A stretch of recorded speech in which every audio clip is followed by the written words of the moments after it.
নোয়াখালীর বেগমগঞ্জের ছয়ানী ইউনিয়নের কয়েকটি গ্রাম থেকে এখনও নামেনি বন্যার পানি।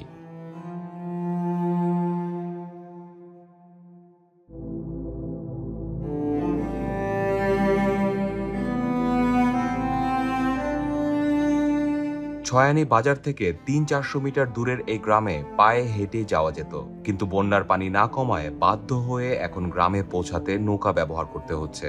স্থানীয়রা জানিয়েছেন, গত ৪০-৫০ বছরে কখনো এই গ্রামে যেতে নৌকা ব্যবহার করতে হয়নি।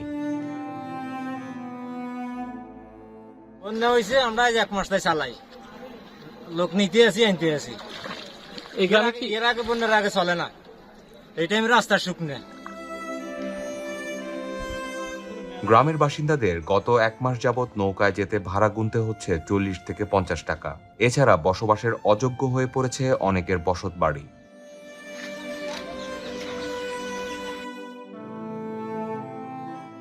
যেতগুলো টিনের ঘর আছে আমাদের এলাকাত, এতগুলো টিনের ঘর যে কোনো মুহূর্তে পড়ে যেতে পারে। পানির কারণে পানি শুয়ে গেলে পড়ে যেতে পারে। এখনো বর্তমানে আমি আমার ঘরে থাকতে পারছি না, আর বাসাতে থাকি। পানি একটু কমার কারণে অনেক ফ্যামিলি চলে আসছে, তারা নিজের ঘর বাড়িতে চলে আসছে, কিন্তু কাঁচা গছ যেগুলো ওগুলাতে ডেলা এবং কি ঘরের ভিতরে পানি ঢোকার কারণে মাটিগুলো নরম হওয়ার কারণে তারা এখন ঘরে উঠতে পারতেছে না।